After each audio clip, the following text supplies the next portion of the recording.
I'm Amy and welcome to my channel. I help single women in their 30s find their perfect match so that they can feel secure and happy in love. And in today's video, I'm going to discuss the fear of vulnerability, what it is, how to overcome it, and what the benefits are. So stick around to the end of the video so that you can have all the information and can apply it to your own life and see how your relationships flourish. So what is the fear of vulnerability and how do you know if you have it? So if you feel discomfort, anxiety, panic or dread at the thought of opening up emotionally to somebody, or if you hold people at arm's length, this could be a reason why. And, you know, we've all got certain aspects of ourselves that we don't want people to know. Maybe we're ashamed of it. Maybe we've got a lot of embarrassment attached to it. Or maybe it is just a part of ourselves that we can't accept, so we automatically believe that nobody else will accept it either. So these are beliefs that we need to reprogram. You might also have beliefs around vulnerability itself and what it means to you. So when you think about vulnerability, are your thoughts that it's unsafe, that I'll be judged or criticised or I'll be rejected? So these are things that we need to reprogram. But first of all, we need to know what parts of us we need to do this reprogramming work on. So if there's a subject or an aspect of yourself, again, that you don't want somebody to know, this is a really good indicator that this needs to be worked on. And I'll use an example from my own life. Around 2 years ago, my credit score took a big hit because I didn't pay a direct debit about 3 years ago, but I only became aware of it 2 years ago. And around this time, me and my partner were looking to move in together. We were talking about joint mortgages. And when this subject came up, I felt real panic. And I was sort of thinking, he's going to think I'm irresponsible with money. I was thinking I was a failure with money. And ultimately, I would be the reason why this relationship didn't move forward. So I really had to look at these things and look at, you know, the circumstances. Obviously, I didn't mean to miss a direct debit. It was a mistake and I'm human, and millions of people the world over have probably done the same thing. It's not going to affect me forever. And I really had to reprogram this in my mind so that I could have that conversation with my partner. And I did have the conversation and it went okay. And he didn't seem to think it was a problem. And I tortured myself for weeks about this. But it was only a 5-minute conversation to put everything to rest. So it was a sort of mental torture for no reason.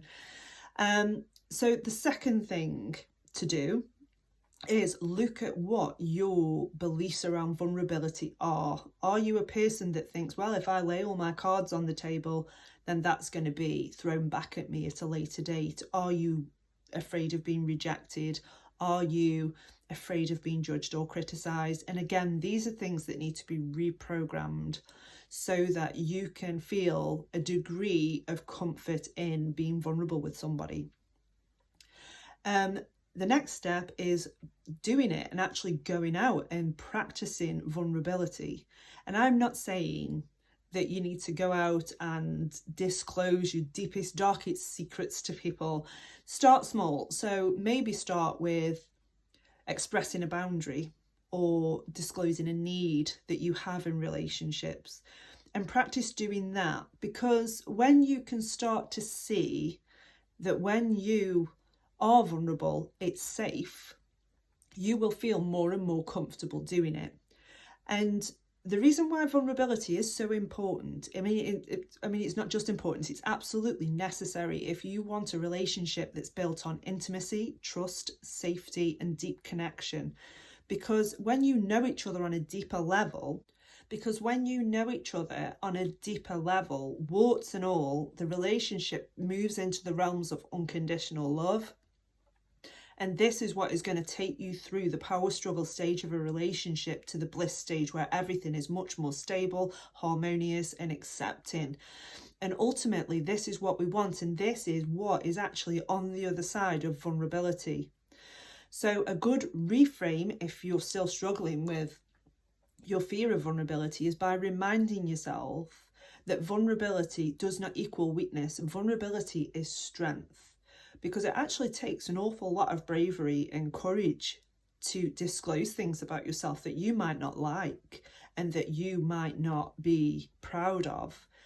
So it takes an awful lot of mental strength to be able to do that, regardless of the consequences.